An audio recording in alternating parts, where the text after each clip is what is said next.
Welcome, dear listener. Welcome to this quiet space we're creating together tonight.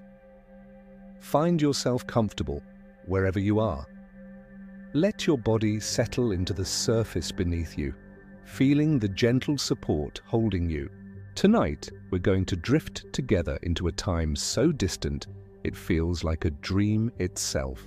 A time when the Earth was young in a different way, when continents hadn't yet found their familiar shapes, when the air itself tasted of newness and change. We're traveling back to the Triassic Period, to the moment when dinosaurs first began their long, magnificent story on our planet. But you don't need to follow every word I say. You don't need to remember facts or dates. Simply let this story wash over you like warm water, like evening light fading into dusk. If you drift away, that's exactly where you're meant to go. The story will still be here, a gentle river carrying you toward rest. Take a slow breath in and let it go. Tonight, as your breath slows and deepens, imagine the night sky above you beginning to open. Not with bright stars, but with soft, glowing points of light that pulse like a heartbeat. Each point of light is a doorway into the past, into the hidden wonders of a world that existed before flowers, before grass, before the familiar songs of birds. You're safe here. You're held. And as we move together through this ancient landscape, you might find yourself sinking deeper into comfort, deeper into that warm space between waking and sleeping, where everything feels possible and nothing requires effort. The Triassic Period waits for us, patient as stone, gentle as the first rain after drought. It's been waiting for 250 million years to share its quiet secrets with you. Before we begin our journey, if this space brings you peace, if you find comfort in these words, I invite you to like and subscribe to my YouTube channel. Comment below which country you're listening from and at what time. But don't let that pull you from your rest. That can wait until morning, until you wake refreshed and renewed. For now, just breathe, just listen, just let go. The Earth is turning backward for you tonight, spinning gently through time, and you're floating above it all, safe and weightless, ready to witness the birth of giants. Let's begin. Close your eyes if they aren't closed already. Imagine yourself floating in a space that isn't quite sky and isn't quite ocean. You're suspended in something soft, something warm, something that holds you without effort. This continental breakup has consequences. As Pangea fragments, new coastlines form. The climate changes, becoming more varied, more regionalized. The interior deserts begin to shrink as oceanic moisture penetrates deeper into the land masses. Rain falls in places that were dry for millions of years. Rivers form, carrying water and nutrients from the highlands to the lowlands. And life follows the water, spreading into newly habitable zones. Feel this rhythm, this slow dance of earth and water. Your own breath matches it, slow and deep, inhaling and exhaling like the earth itself. With each breath, you're becoming more relaxed, more at peace, more connected to the ancient rhythms that have governed this planet since its formation. The sky above you is breathing too, though in different rhythms. The atmosphere of the Triassic is different from your modern atmosphere. There's more carbon dioxide in the air, contributing to the warm greenhouse climate. There's been some debate among scientists about oxygen levels, whether they were lower than today or similar. But what's clear is that the air itself was different, would have tasted different, would have affected the biology of every breathing creature in subtle ways. The pterosaurs understand this air in ways we never can. They're gliding overhead now, these flying reptiles that are not dinosaurs, but close relatives, archosaurs that took to the sky before birds existed. Watch them as they ride the thermal currents, their leathery wings spread wide, their long tails trailing behind them like ribbons. The pterosaurs are still relatively small in the Triassic, Most of them no bigger than seagulls, but they've already mastered the art of flight. They've evolved the lightweight bones, the powerful flight muscles, the keen eyesight needed to hunt from the air. They swoop and dive, catching insects in mid-flight, their toothy jaws snapping shut with precision. There's a rhythm to their flight, a pattern of rising and falling that matches the invisible currents of air. They know where the warm air rises, where the cool air sinks, where the winds flow fastest. They read the sky the way you might read a book, extracting meaning from patterns that are invisible to those who haven't learned to see them. And beneath them, on the ground, the dinosaurs are finding their own rhythms. The predators hunt in cycles that match the activity patterns of their prey. The herbivores feed in rhythms determined by the growth of plants and the availability of water. Everything is connected, everything flows into everything else, creating a web of relationships and dependencies that ties all life together. You're walking beside a river now, a wide, slow-moving river that winds through the late Triassic landscape. The water is brown with sediment, carrying the eroded remains of mountains down to the sea. Along the banks, tracks in the mud tell stories of the creatures that came here to drink. Three-toed footprints of theropods, broader, heavier prints of early sauropodomorphs, the handprints and footprints of crocodile relatives that still dominate the water's edge. The river has its own rhythm, rising and falling with the seasons. During the wet season it floods, spreading across the floodplain, depositing new layers of sediment. During the dry season it shrinks to a fraction of its size, leaving behind pools where aquatic life concentrates, where predators gather to hunt. Sit beside the river for a moment. Dip your hand into the water, feel its coolness, its gentle current tugging at your fingers.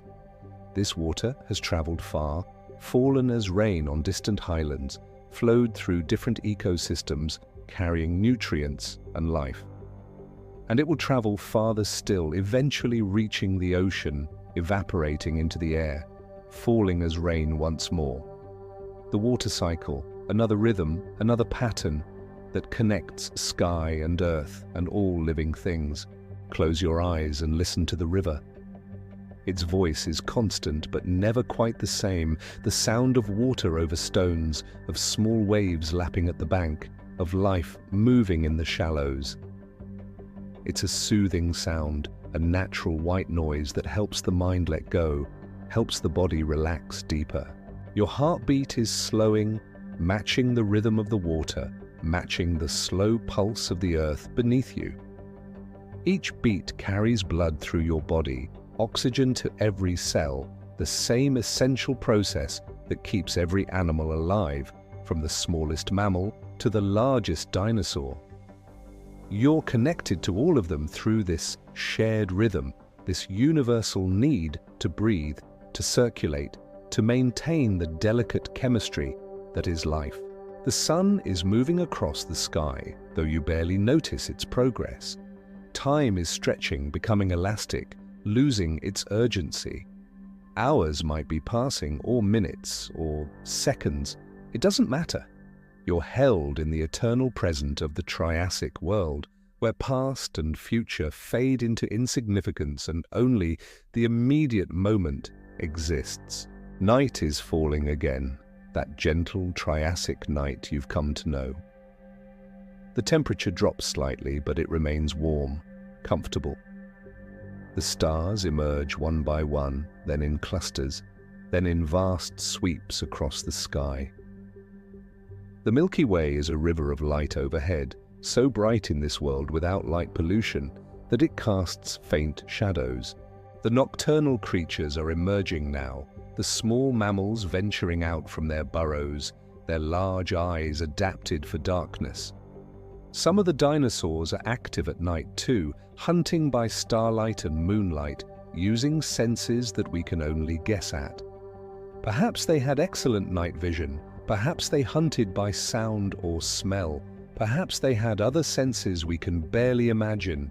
There's a gentle mystery in this, in not knowing exactly how these ancient creatures experienced their world. The fossils can tell us so much about their bodies, their sizes, their diets, their behaviors, but they can't tell us what it felt like to be a Triassic dinosaur, to see through their eyes, to smell through their nostrils, to feel the world through their skin.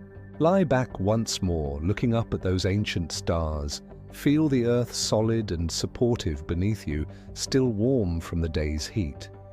Your body is heavy now, so heavy it seems to sink into the ground, becoming part of the landscape. Your breath is slow and deep, barely noticeable. You're on the edge of sleep, that soft border where consciousness begins to fade and dreams begin to form. The rhythms continue around you. The river flows, the stars wheel slowly overhead, the nocturnal creatures hunt and forage. The plants grow cell by cell, reaching toward the light, and deep underground, the continents shift, pushing apart, creating new oceans, new mountains, new possibilities for life. You're part of all these rhythms, connected to them through the unbroken chain of evolution, through the shared chemistry of carbon and water and sunlight. Every atom in your body was forged in ancient stars, scattered through space, gathered by gravity into planets, incorporated into living things. You're made of star stuff and earth stuff and water stuff, the same materials that make up the Triassic dinosaurs, the same materials that have been recycled through countless forms over billions of years. Rest in that knowledge, rest in that connection. You're not separate from this ancient world, you're part of it, a continuation of it, a living proof that the story that began in the Triassic continues into the present and will continue into the future. Sleep now, gently and completely. The rhythms will hold you, carry you through the night, bring you back to waking when the time is right. The Triassic period embraces you, welcomes you, invites you to rest in its ancient embrace. You're resting on the warm Triassic earth, and around you, if you listen carefully, you can hear the faint sounds of life beginning again. These sounds are subtle, easy to miss if you're not paying attention. But in your relaxed state, in this space between waking and sleeping, you can sense them. The scuttle of something small moving between rock, the splash of something entering a shallow pool, the rustle of leathery wings in the early evening sky. These are the survivors, the creatures who made it through the great dying and now find themselves in a world of opportunity, a world with empty niches waiting to be filled. Let your mind drift now like smoke rising from a quiet fire. You don't need to see every detail clearly, just impressions, feelings, the soft edges of understanding. The creatures around you are not the familiar animals of your time. They're strange, ancient, built on body plans that evolution is still experimenting with. In the water nearby, in a river that winds through the red landscape, there are amphibians. Large ones, some as big as crocodiles, with flat heads and wide mouths. They're remnants of an earlier age, when amphibians were the dominant predators. Now they're sharing their world with new types of creatures, but they don't know that yet. They float in the warm water, patient and still, waiting for prey to swim within reach. On the land, moving between the cycads and ferns, there are therapsids. These are the distant ancestors of mammals, though they don't look much like the mammals you know. Some are small, scurrying creatures with legs that sprawl out to the sides. Others are larger, with more upright postures, with different types of teeth for different types of food. They're warm-blooded, or at least approaching warm-bloodedness. Their bodies generate heat even in the cool of night, giving them an advantage over the cold-blooded reptiles that must bask in the sun to move quickly. But the reptiles are here too, and they're beginning to diversify, beginning to explore new ways of living in this recovering world. There are early relatives of turtles, though they don't yet have full shells. There are reptiles that have returned to the ocean, their legs becoming flippers, their bodies streamlining for life in the waves. And there are the archosaurs, the ruling reptiles, the group that will give rise to crocodiles, pterosaurs, and most importantly, for our story, dinosaurs. Just breathe as you absorb this information. Let it float through your mind without grasping at it. The names don't matter, the details don't matter. What matters is the feeling of a world in transition, a world where old forms are fading and new forms are emerging, testing themselves against the environment, adapting, changing, preparing for dominance. The early Triassic world is hot. The supercontinent of Pangea is so large that its interior is far from any moderating ocean influence. Deserts spread across the center, vast and harsh. The temperature swings are extreme, hot days giving way to cold nights. There's no ice at the poles. The Earth is in what scientists call a greenhouse state, warm from pole to pole, with sea levels low because there are no ice caps to lock away water. But you're not in the harsh interior. You're near the coast where the climate is milder, where the moisture from the ocean brings life-giving rain. Here, along the rivers and in the lowland forests, the survivors gather. Here, the new species emerge. Imagine yourself walking now, if walking is the right word, for this dreamy, floating movement. You're drifting along the bank of a river, your feet barely touching the ground. The sun is setting, painting the sky in shades of orange and purple that seem impossibly vivid. The water reflects the colors, making it look like the river is flowing with liquid fire. By the water's edge you see them, small reptiles no bigger than house cats, moving with a nervous energy. Their legs are positioned more underneath their bodies than sprawling out to the sides. This gives them a more upright posture, allows them to move faster, more efficiently. They're hunting insects, snapping at dragonflies the size of your hand, at beetles that glitter like jewels in the fading light. These small reptiles are archosaurs, members of the group that will inherit the Earth. They don't look impressive now, these little insect eaters, but inside their bodies, inside their genes, they carry the potential for something extraordinary. Over the next 20 million years, they'll diversify into forms we can barely imagine. They'll grow larger, they'll develop new ways of moving, new ways of eating, new ways of reproducing, and some of them, some special lineage of these archosaurs, will become the dinosaurs. But that's still in the future, still waiting to unfold. For now, they're just small, quick creatures trying to survive in a changing world. Watch them for a moment as they hunt and play and interact. See how they move with purpose, with an energy that suggests something more than mere reptilian coldness. They're active, alert, more bird-like than lizard-like in their movements. And that similarity to birds is no accident. Birds are dinosaurs, after all, the only dinosaurs that survived to your modern time. When you watch a robin hopping across your lawn or a sparrow flitting between branches, you're watching a direct descendant of these Triassic archosaurs, watching a living link to this ancient world. But let that thought drift away now. Let everything drift. The sky is darkening, stars are appearing overhead, stars in constellations you wouldn't recognize because the continents have shifted since this time, changing the Earth's orientation, changing the view of the cosmos. These are the stars that shone on the beginning of the Age of Dinosaurs, and they're shining on you now, here, in this liminal space, this dream of deep time. Lie back on the warm Earth once more. Feel your body relaxing into the ground, becoming part of the landscape. Your breath is slowing, matching the rhythm of the waves on the distant shore, matching the pulse of the Earth itself. The Triassic night is warm and gentle, filled with strange sounds, but nothing threatening, nothing that requires your attention. Sleep is near. You can feel it at the edges of your awareness, soft and inviting. The story of the dinosaurs is just beginning, but it's a long story, told at the pace of millions of years. There's time. There's always time.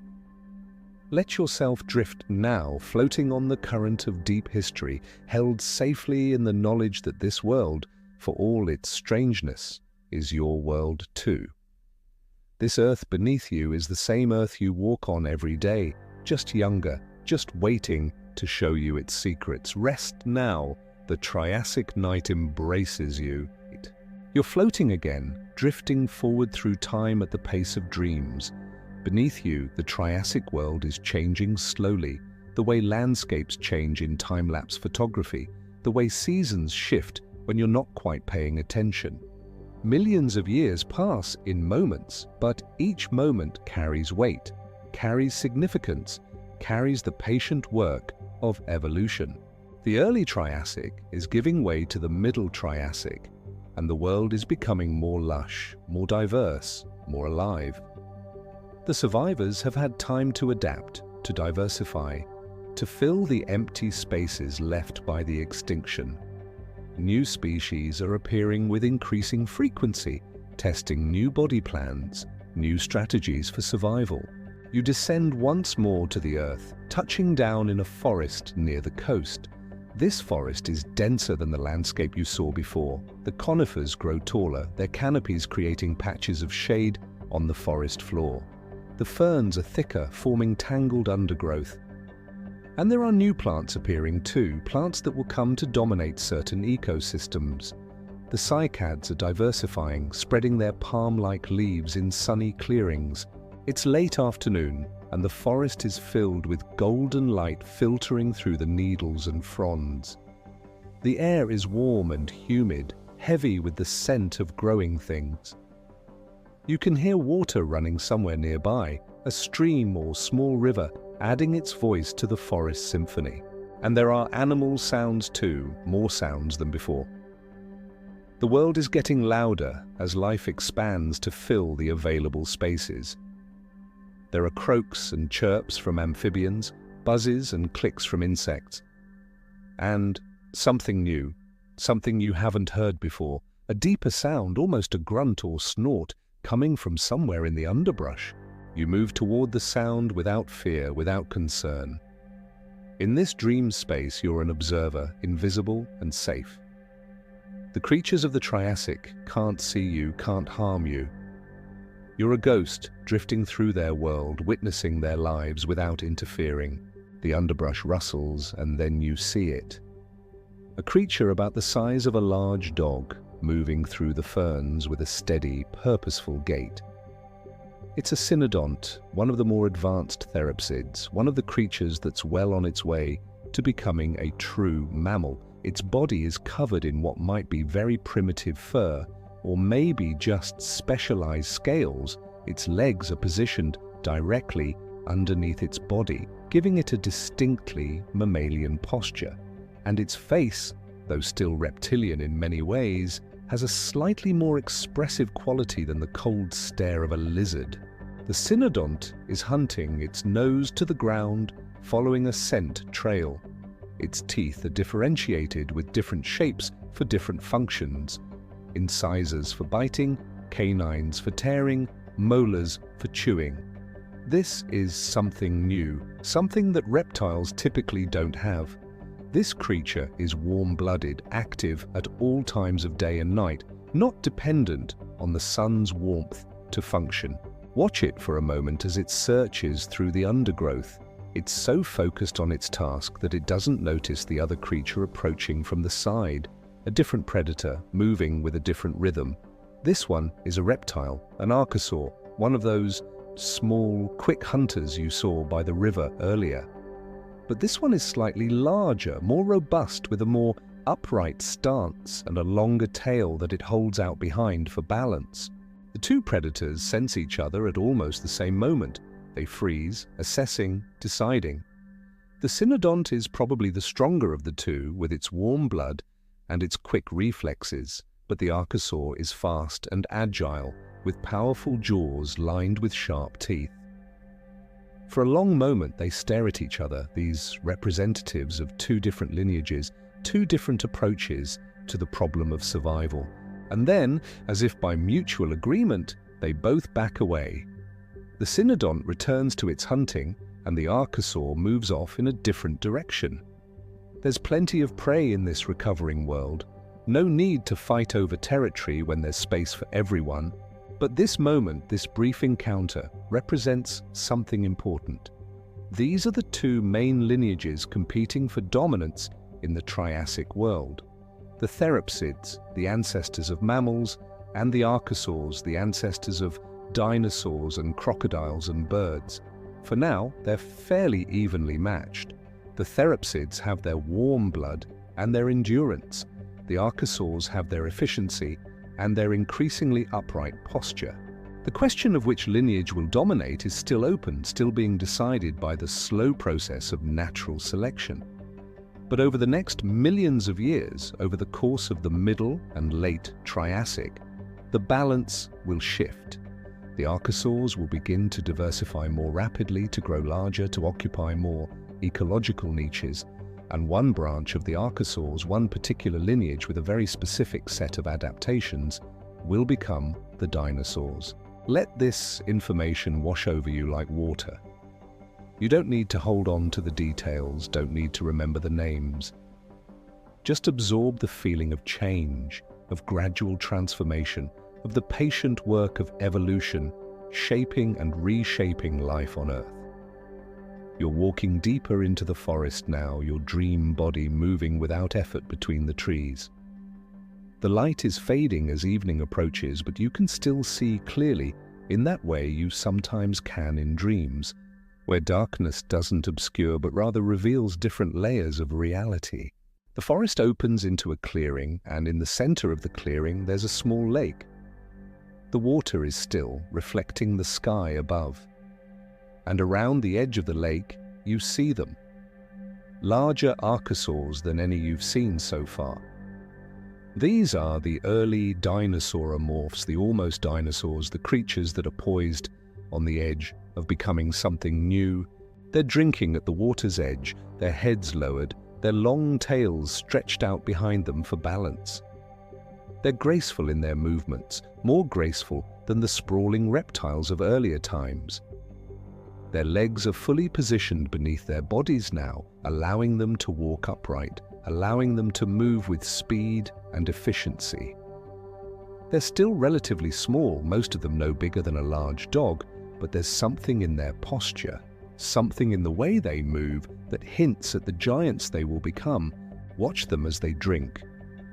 Notice the way they lift their heads periodically to scan for danger. Notice the way they interact with each other, social creatures gathering at a shared resource. These are not the solitary, cold-blooded reptiles of the old stereotypes. These are active, alert animals, possibly warm-blooded or at least approaching it, possibly caring for their young rather than abandoning them, possibly living in family groups or small herds. The sun touches the horizon and the sky explodes into color. Deep reds and purples, oranges and golds, colors so intense they seem unreal. The creatures at the lake lift their heads to watch, perhaps sensing on some instinctive level that this sunset is like all sunsets and unlike any sunset at the same time. The earth is turning, time is passing, and they are part of a story that stretches from the deep past into the unimaginable future. You're sitting by the lake now, or perhaps lying down, your body relaxed and heavy with approaching sleep.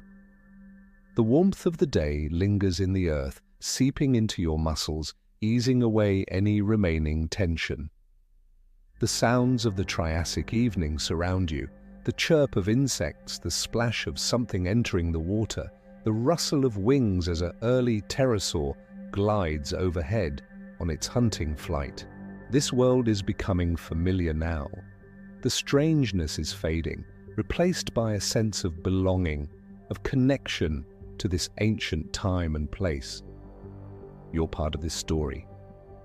Your own existence, millions of years in the future, depends on what happens here, on which creatures survive and which don't, on which evolutionary experiments succeed and which fail. But you don't need to think about that now. Just rest. Just breathe. The story will continue whether you're awake to follow it or not. The Triassic period is patient. The evolution of the dinosaurs is inevitable. And your own rest, your own journey into sleep, is unfolding at exactly the right pace. The stars are appearing overhead, more and more of them as the sky darkens. They seem closer than the stars in your time, brighter, more present. You're looking up at them from a world with less atmosphere pollution, from a time before electric lights, from the deep past when the night sky was truly dark and the stars were companions to every creature on Earth. Let your eyes grow heavy. Let the weight of your body pull you down into the warm Earth.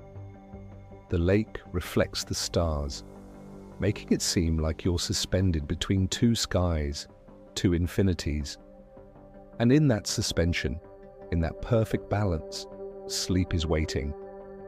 Not demanding, not insisting, just waiting patiently for you to let go, to surrender, to drift. The dinosaurs are coming. They're not here yet, not in their full glory, but they're coming. And you have time. You have all the time in the world. Rest now in this Triassic evening, held by the Earth, watched over by ancient stars. You're drifting again, floating in that space between sleeping and waking where time has no meaning. The Triassic world continues beneath you, unfolding at its own pace, changing in ways both obvious and subtle. Millions of years pass like seconds, like breaths, like the slow rhythm of waves on a distant shore. The Middle Triassic is now giving way to the Late Triassic, and something is happening. Something subtle at first, but growing more pronounced as time passes. The archosaurs are becoming more diverse, more successful, more dominant, and the therapsids, those mammal ancestors that seem so promising, are beginning to decline. This is one of the gentle mysteries of the Triassic period. Why did the archosaurs succeed where the therapsids gradually faded? Both groups were well adapted, both had advantages. The therapsids had their warm blood, their differentiated teeth, their active metabolism. The archosaurs had their efficient upright posture, their different hip structure, their own metabolic advantages. But slowly, gradually, the archosaurs began to win. They grew larger while most therapsids grew smaller. They occupied more ecological niches while the therapsids retreated to the margins. By the end of the Triassic, the therapsids would be reduced to small nocturnal creatures, the early true mammals hiding in the shadows while the dinosaurs ruled the daylight world. Why? The answer is not entirely clear, even to the scientists who study this period. Perhaps it was the archosaurs' more efficient respiratory system, their ability to extract more oxygen from each breath. Perhaps it was something about their reproduction, their ability to lay eggs on land without the need to return to water. Perhaps it was simply luck, being in the right place at the right time when environmental changes favored their particular set of adaptations. Or perhaps it was something more subtle, something about the way they moved, the way they hunted, the way they organized their bodies and their lives. The archosaurs developed a distinctive hip structure, a distinctive way of walking that would become the foundation for all dinosaur locomotion. Their legs moved in a more parasagittal plane, meaning they swung forward and backward directly beneath the body rather than splaying out to the sides. This might seem like a small detail, but in evolution, small details can make all the difference. This leg arrangement made archosaurs more efficient walkers and runners. It allowed them to sustain higher speeds for longer periods. It reduced the energy cost of movement, meaning they could travel farther, hunt more effectively, escape predators more reliably. But you don't need to analyze these details, don't need to understand the biomechanics or the evolutionary pressures. Just absorb the feeling of gradual change, of one group rising as another recedes, of the future taking shape through countless small modifications and adaptations.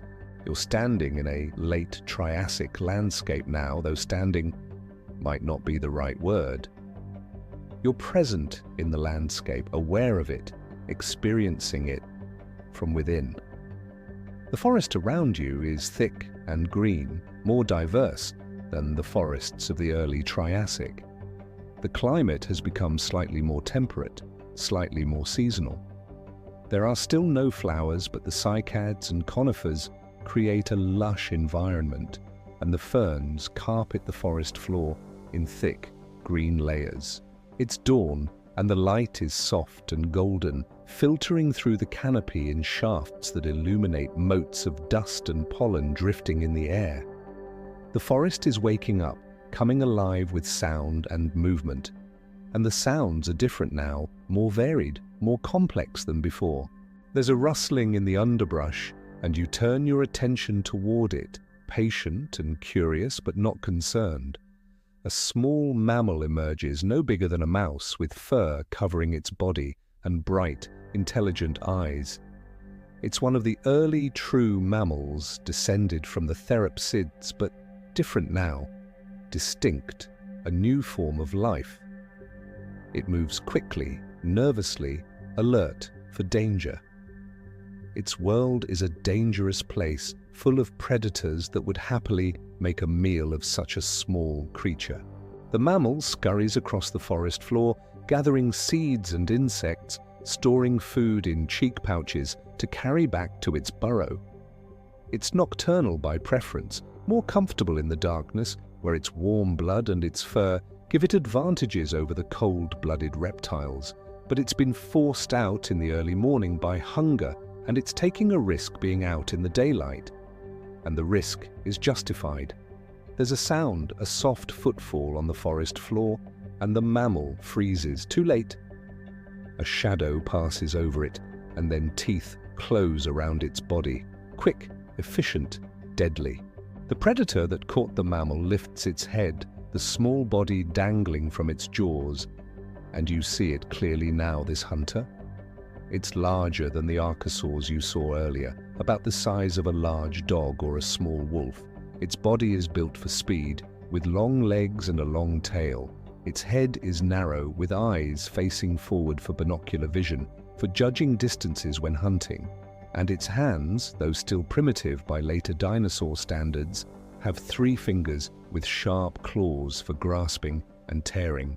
This is Curlophysis, one of the earliest true dinosaurs, not the very first. Dinosaurs emerged a bit earlier in the Triassic, but one of the most successful early forms. It's a theropod, a member of the group that will eventually give rise to tyrannosaurs and velociraptors, and much later, to birds.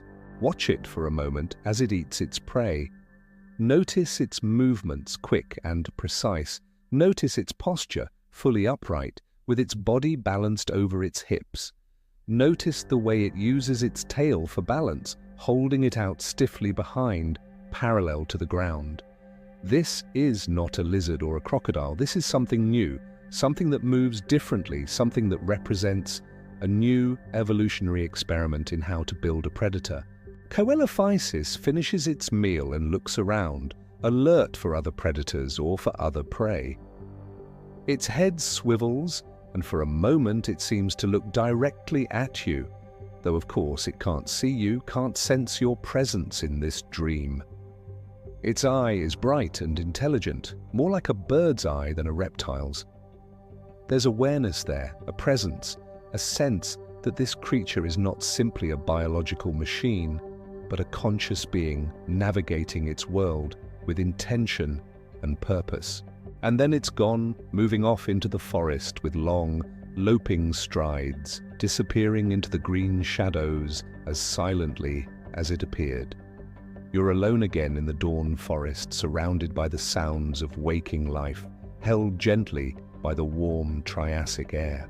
Let yourself settle back into relaxation. The excitement of seeing Coelophysis, of witnessing one of the first true dinosaurs, fades into a gentle contentment. You don't need to hold on to the image, don't need to keep the details sharp in your mind. Just the feeling of it, the sense of having witnessed something important, something that marks a turning point in the history of life on Earth. The sun is rising higher now, and the forest is fully awake. Birds would be singing if birds existed, but they don't, not yet. Instead, there are other sounds, the calls of pterosaurs gliding overhead, the grunts and snorts of larger reptiles moving through the underbrush, the splash of something entering a stream. You're walking again, or floating, drifting through the forest without direction or purpose. The trees pass by, ancient conifers and cycads, ferns brushing against your legs. The ground is soft beneath your feet, centuries of fallen needles creating a cushion that muffles sound and gives gently with each step. The mystery of the archosaur's success is still with you, a gentle question at the back of your mind. But it's not demanding an answer, not insisting on resolution. It's just there, a wondering, a curiosity about the paths that evolution takes and the reasons why.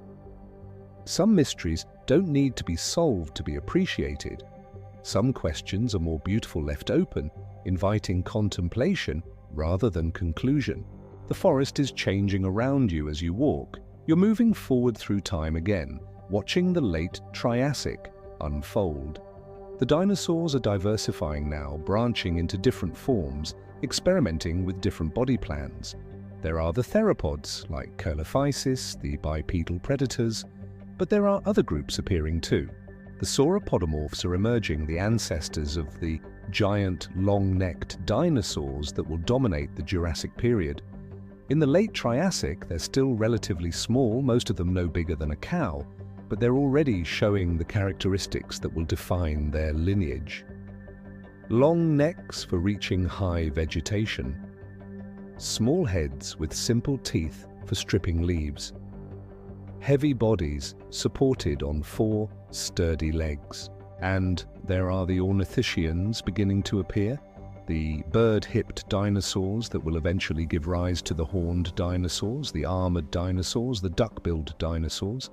In the late Triassic, they're still rare and small, but they're there, establishing themselves in the ecosystems, preparing for their own future dominance. All of this is happening slowly, gradually, over millions of years. But in your dream state, in this fluid movement through time, it seems to happen quickly, like watching flowers bloom in time-lapse. One moment there are a few species of dinosaurs, the next moment there are dozens, and they're getting bigger, more diverse, more successful with each passing million years. Lie down here, in this late Triassic forest. Rest your body on the soft forest floor, on the centuries of accumulated organic matter. Let the sounds of the forest wash over you. Let the warm air ease any remaining tension from your muscles. The story is unfolding around you, but it doesn't require your attention. It will continue whether you're watching or not, whether you're awake or asleep. The dinosaurs are here now. They've arrived, and they're beginning the long journey that will make them the rulers of the earth for the next 150 million years. But that journey is just starting, and it will take time, so much time, more time than the human mind can really comprehend. Rest now, drift now. The Triassic world holds you gently, welcomes your presence without demanding anything in return. Sleep is close, soft, and inviting as the shadows beneath these ancient trees. You're floating in darkness now, soft and complete, the darkness of deep rest. But slowly, gradually, awareness returns, though not the sharp awareness of waking. This is something softer, more fluid, the awareness of dreams and visions and the spaces between thoughts. You're back in the Triassic world, but you're seeing it differently now. You're seeing it from a perspective that encompasses vast stretches of time and space, seeing the patterns that emerge over millions of years, seeing the rhythms that govern life on Earth. The Earth is breathing. Can you feel it? The slow inhale and exhale of geological time, the rise and fall of mountains, the spreading and colliding of continents, the advance and retreat of oceans. These rhythms are too slow for any individual creature to perceive, but they shape everything, determine what's possible and what's not, create the stage on which the drama of evolution unfolds. During the Triassic, the supercontinent Pangea is beginning to break apart. Very slowly, almost imperceptibly, cracks are forming in the vast landmass. Magma rises from the Earth's interior, creating new rock, pushing the continents apart. The Atlantic Ocean is beginning to form, though it's just a narrow rift valley now, nothing like the vast ocean it will become. You're in a garden, though garden might not be the right word. A forest, perhaps, but softer than that, more organized, more peaceful. You're surrounded by cycads, their palm-like fronds spreading overhead, creating a canopy of green that filters the sunlight into gentle, golden patterns. Cycads are strange plants, neither palm trees nor ferns nor anything quite familiar to modern eyes. They're ancient survivors, plants that evolved long before the Triassic and will survive long after, though they'll never again be as dominant as they are in this period. They produce large seeds and rough, scaly trunks. Some are tall, reaching toward the sky. Others are low and spreading, their fronds emerging directly from the ground. Walk among them slowly, dreamlike, your footsteps silent on the soft earth. The cycad garden stretches in all directions, broken occasionally by stands of conifers, by clearings where ferns grow thick, by rocky outcrops where smaller plants find purchase. The air is sweet with the scent of cycad cones, a strange smell, both pleasant and alien, like nothing in your modern experience. This is the late Triassic, and the plant kingdom is thriving in this warm, moist climate. The recovery from the Permian extinction is complete.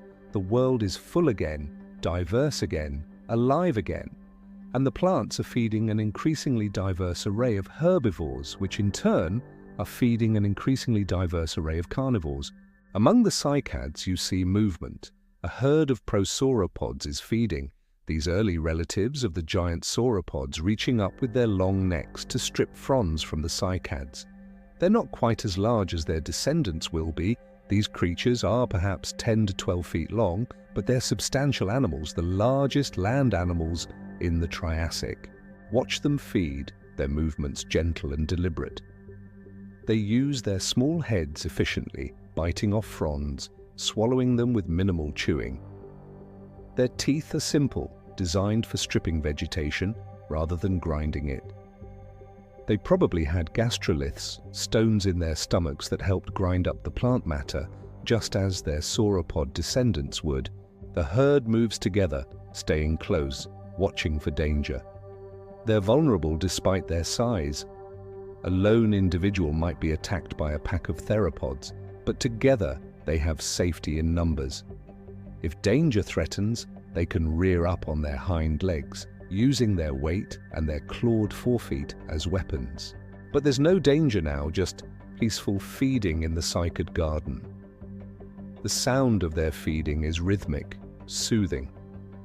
The tearing of fronds, the quiet grunts and snorts of communication, the shuffle of large feet on soft ground. It's a sound that could lull you deeper into rest, deeper into the dream of the Triassic. You're sitting beneath a cycad now, your back against its rough trunk, its fronds creating a shelter above you. The prosauropods continue their feeding nearby, paying you no attention.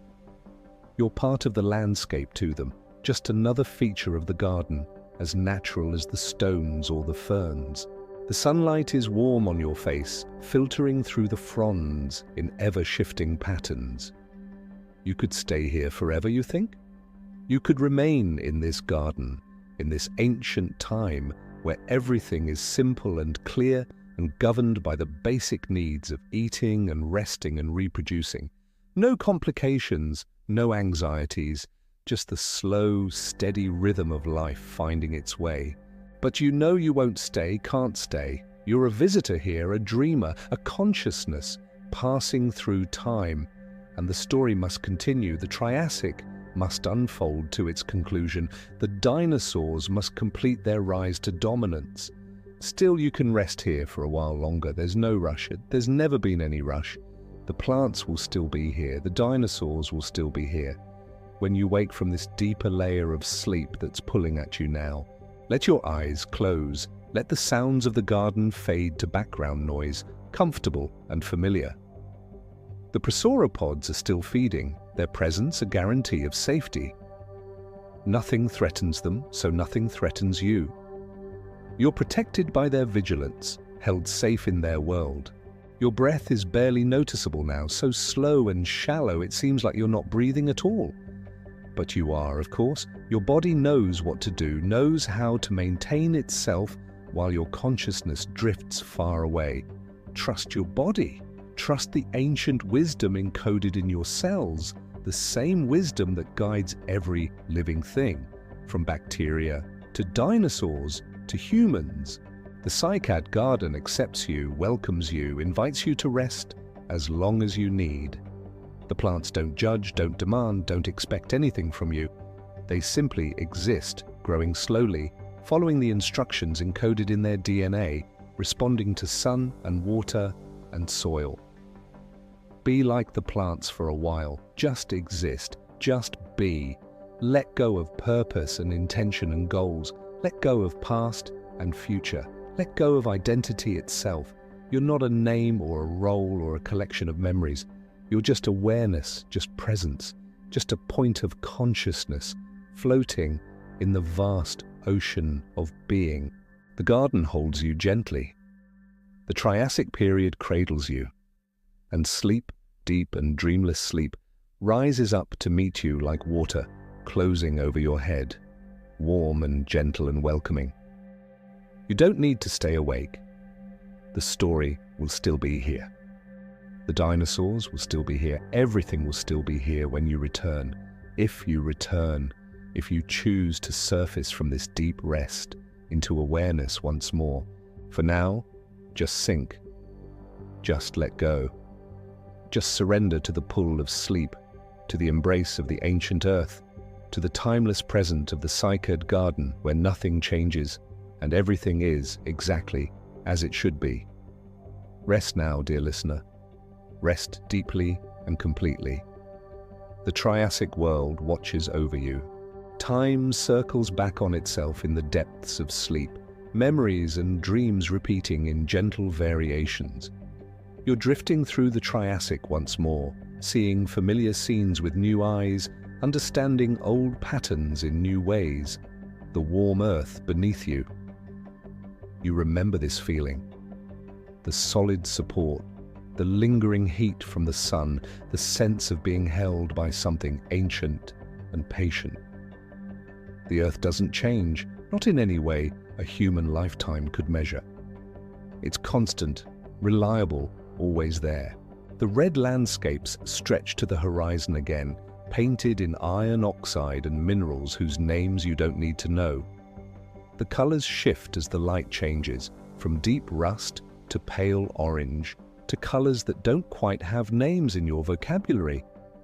The desert interior of Pangea, harsh and beautiful, empty and full at the same time. Empty of large life, yes, but full of potential, full of possibility, full of the waiting silence that precedes great events. The dinosaurs are coming to even these harsh places eventually, adapting to every environment, filling every available niche. But that's still ahead, still unfolding. Water appears again, that same river or a different one, it doesn't matter. All rivers in the Triassic share certain qualities: brown with sediment, warm, full of life adapted to these conditions. Fish that would look strange to your modern eyes with armor plates or unusual fin arrangements. Amphibians lurking in the shallows, patient predators. And along the banks, the tracks of creatures coming to drink. The tracks tell stories if you know how to read them. Three-toed prints pressed deep in the mud, the tracks of theropods walking upright. Broader prints, sometimes four-footed, sometimes two-footed, the tracks of the sauropods that can walk either way depending on what they're doing. Smaller prints scattered everywhere, the tracks of lizards and early mammals and creatures whose identities are lost to time. You follow the tracks in your dream, moving along the riverbank without quite walking, gliding more than moving. The tracks lead you to a drinking site, a place where the bank slopes gently down to the water, making it easy for animals to access. The mud here is churned up, layer upon layer of footprints overlapping, a palimpsest of movement and life. And there they are, the creatures who made the tracks. Not the same individuals perhaps, but the same species, following the same paths their ancestors followed, coming to the same water source generation after generation. A small herd of prosauropods, 3 adults and 2 juveniles. Several theropods, smaller and more cautious, approaching the water in quick darts between cover. A group of rhynchosaurs, those pig-like reptiles that are so common in the Triassic, but will disappear by its end. They drink together in uneasy peace, predator and prey, sharing the same resource because thirst affects everyone equally. The theropods are careful to keep their distance from the larger herbivores. The herbivores watch the predators but don't flee. There's an understanding here, a temporary truce that governs these watering holes. You've seen this before or something like it. The patterns repeat throughout the Triassic, throughout all of Earth's history. The basic needs of life create predictable behaviors. Water draws creatures together. Food sources concentrate populations. Danger scatters them. And always the rhythm of day and night, wet season and dry season, birth and death and birth again. The sun is setting again, painting the sky in those same impossible colors, deep purple at the horizon, fading up through red and orange and yellow to the deep blue overhead where the first stars are appearing. You've watched this sunset before, but it's always new, always worthy of attention. The creatures at the waterhole lift their heads to watch, some instinct drawing their attention to the changing light. Perhaps it signals them to return to their territories, to their nests, to their sleeping places. Perhaps it simply triggers something deep in their nervous systems, some response coded in their genes through millions of years of evolution. They begin to disperse, moving away from the water in different directions. The prosauropods lumber off together, their long necks swaying with each step. The theropods vanish into the underbrush, silent and quick. The rhynchosaurs snuffle and grunt their way toward a rocky outcrop, where they'll spend the night in communal burrows. And you're alone again by the water, watching the light fade, feeling the temperature drop slightly as night approaches. But you're not cold. You're never cold in this dream. The Triassic climate doesn't allow for cold, not here near the coast where the ocean moderates the temperature. The stars are emerging in familiar patterns now, or perhaps they just seem familiar because you've seen them several times in this journey. The bright ones, the dim ones, the clusters, and the isolated points of light. They're the same stars that shine on your time, but seen from a different angle, seen from a time when their light was already ancient, but not yet as ancient as it is now. Lie back once more in the soft sand of the riverbank. Feel it conform to the shape of your body, supporting you perfectly. The sound of the water is constant, a gentle background that could carry you anywhere, could dissolve all thought into pure sensation. Your body is so heavy now, so deeply relaxed, that moving seems impossible, seems unnecessary. Everything you need is right here. The warm sand, the sound of water, the night air soft on your face, the stars overhead, keeping their patient watch. Triassic night accepts you again, welcomes you back. You've been here before, in this exact state of deep rest, and you'll be here again, cycling through these moments, these feelings, these states of consciousness that are neither fully awake nor fully asleep, but something in between. It's okay to circle back, it's okay to repeat. The mind needs repetition to truly absorb information, to truly relax. Each time through the cycle, you go a little deeper, release a little more tension, let go a little more completely. The dinosaurs are still rising, the archosaurs are still diversifying, the Triassic world is still unfolding toward its climax and its end. But these processes are slow, so slow that revisiting them doesn't change anything, doesn't rush them, doesn't alter their fundamental nature. You have time. You have all the time in the world.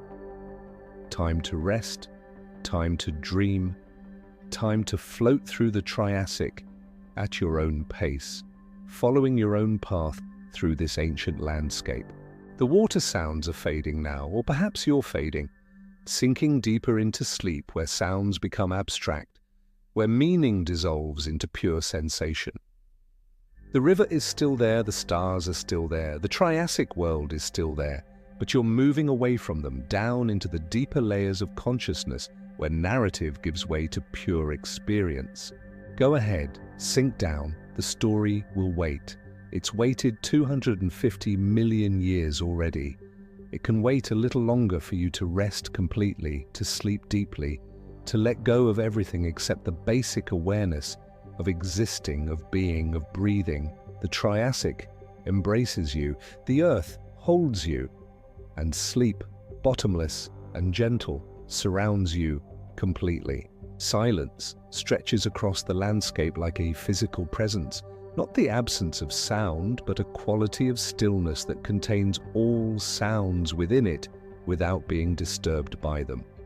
The wind moves through the cycads, water trickles over stones, creatures call in the distance, but the silence remains untouched, eternal. You're floating in this silence, part of it, made of it. Your body has disappeared, or perhaps has become so still, so quiet, that it no longer registers as separate from the environment.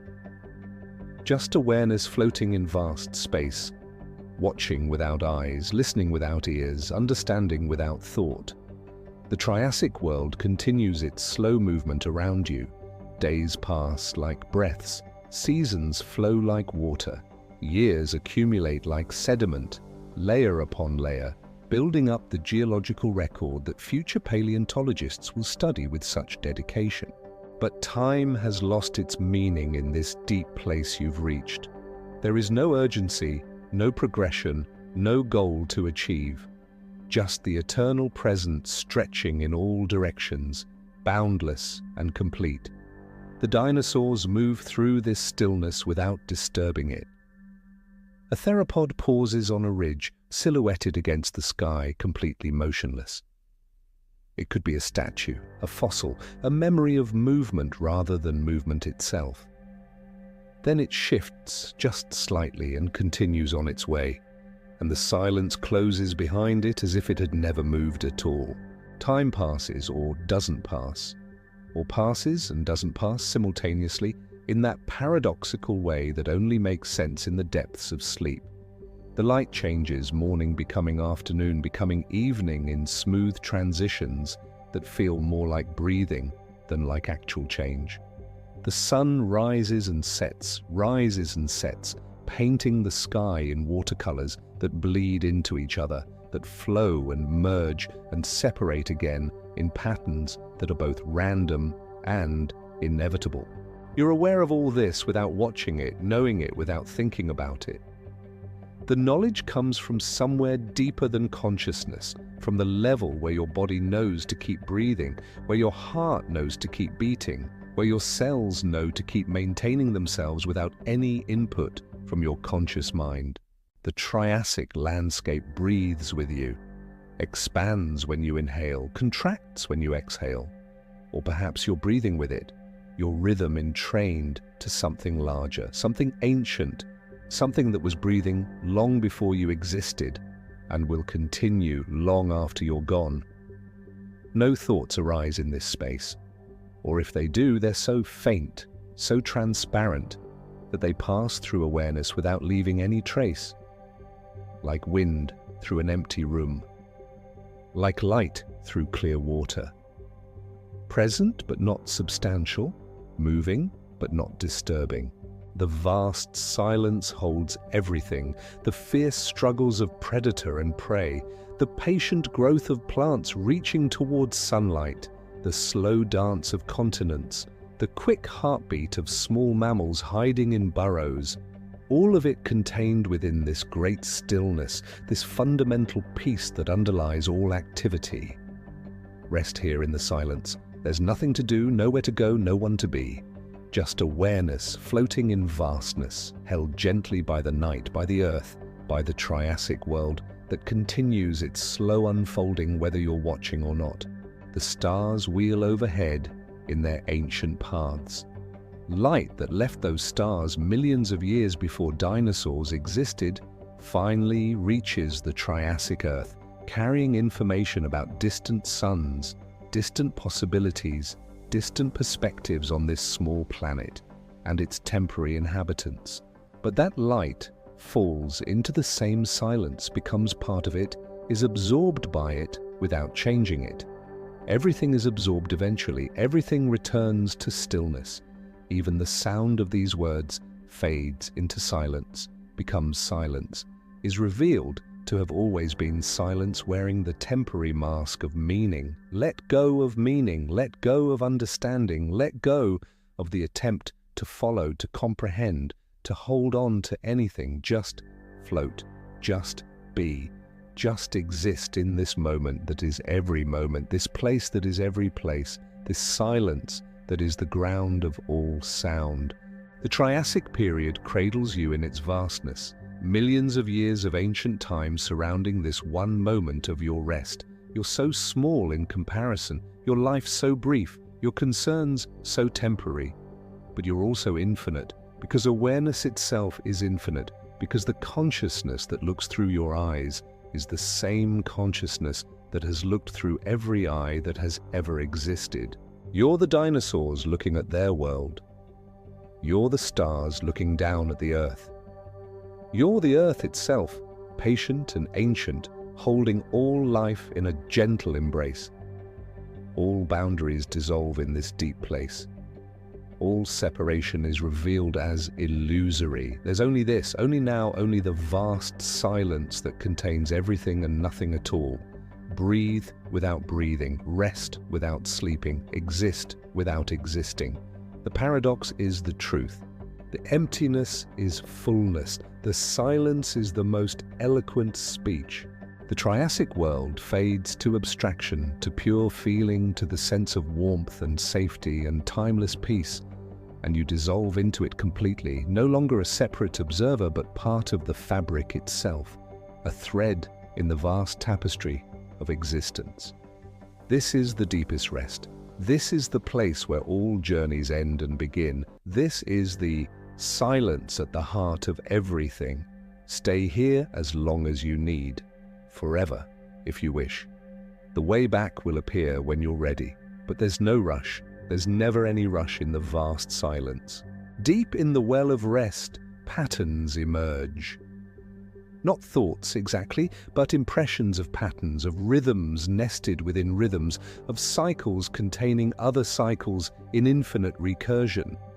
The day-night cycle, that fundamental rhythm, light and dark, warmth and cool, activity and rest. The Triassic sun rises and sets, just as it does in your time, marking out the days in steady procession. Each day like every other day, yet each unique in its details, in the particular arrangement of clouds, in the specific movements of specific creatures. Within the day-night cycle, the tidal cycle. The moon pulls at the Triassic oceans just as it pulls at your modern seas. Twice a day the water rises, twice a day it falls. Creatures of the intertidal zone time their lives to this rhythm, emerging when the tide is right, retreating when it's not. The moon is closer to the Earth in the Triassic, its pull stronger, the tides more extreme. Within the tidal cycle, the seasonal cycle, even in the warm greenhouse climate of the Triassic, there are seasons. Wet and dry rather than cold and warm in most places, but seasons nonetheless. The plants respond, growing vigorously during the rains, going dormant during the drought. The animals migrate, following the water and the food it brings. Within the seasonal cycle, the life cycles of individual creatures, birth, growth, reproduction, death. Each species moving through its own particular rhythm, its own timing shaped by evolution to maximize survival and reproduction. Some creatures, the insects especially, complete their entire life cycle in days or weeks. Others, the large reptiles, might live for decades or even centuries, though we can only guess at the lifespans of Triassic animals. Within individual life cycles, the cycle of breath. In and out, the fundamental rhythm that marks the boundary between life and death. As long as breath continues, life continues. When breath stops, life stops. So simple, so obvious, yet so profound. And within the breath cycle, the heartbeat. Faster than breath, that steady pulse that moves blood through the body, carrying oxygen and nutrients to every cell. The heartbeat of a tiny mammal, rapid and frantic. The heartbeat of a large dinosaur, slow and powerful. Each beat maintaining life moment by moment for as long as the body can sustain it. All these cycles nested together, interacting, influencing each other. The heartbeat affected by breath, breath affected by activity, activity affected by the time of day affected by the seasons, seasons affected by the Earth's orbit around the Sun, the orbit affected by the gravity of other planets, gravity affected by the distribution of matter in space, space itself emerging from and returning to something beyond space, beyond time, beyond conception. You're floating in this nest of cycles, held by their intersecting rhythms, your own breath and heartbeat synchronizing with the deeper rhythms of Earth and cosmos, the boundaries blurring between your body and the body of the planet, between your awareness and the awareness that pervades all things. The Triassic world pulses with life, each creature contributing its own rhythm to the grand symphony, the quick flutter of insect wings, the steady plod of heavy feet, the splash of something entering water, the rustle of wind through ancient fronds, all of it happening simultaneously, all of it part of the pattern, and beneath all the surface rhythms, the deep rhythms of geological time. The rise and fall of mountains, too slow to perceive directly, but inexorable nonetheless. The drift of continents, measured in centimeters per year, but adding up to thousands of kilometers over millions of years. The cycle of rock formation and erosion, sediments accumulating layer by layer, then being uplifted and worn away, and accumulating somewhere else. Even the stars have cycles. They're born from clouds of gas and dust. They live their lives burning hydrogen into helium. They die in various ways depending on their mass, and their remains go back into the cosmic cycle to form new stars, new planets, new opportunities for life. Everything cycles, everything returns. Everything is part of a larger pattern that repeats at every scale from the quantum to the cosmic. And within all these cycles, the evolution of life itself. Species emerge, adapt, spread, decline, go extinct. New species appear to fill the empty niches, the archosaurs rising, the therapsids declining, the dinosaurs emerging and beginning their long dominance. All of it part of a pattern, a rhythm, a cycle that has been going on since life first appeared on Earth and will continue until the last living thing breathes its last breath. But even that isn't an ending, not really. The atoms that made up those living things will persist, will become part of other systems, other structures. The carbon that forms the backbone of organic molecules will return to the atmosphere, will be incorporated into new organisms. The cycle continues even when individual forms end. You're part of these cycles, not separate from them. The atoms in your body are ancient, have been part of countless other forms before they were part of you, will be part of countless other forms after. You're a temporary arrangement of matter and energy, a pattern that holds for a while and then dissolves back into the great cycle. But awareness itself, consciousness itself, what is that? Does it cycle too? Does it persist in some form? Or does it appear and disappear with each nervous system, each brain, each creature capable of subjective experience? The Triassic dinosaurs were conscious, surely. They experienced their world, felt pain and pleasure, made choices, had some form of inner life. Where did that consciousness go when they died? Where does any consciousness go?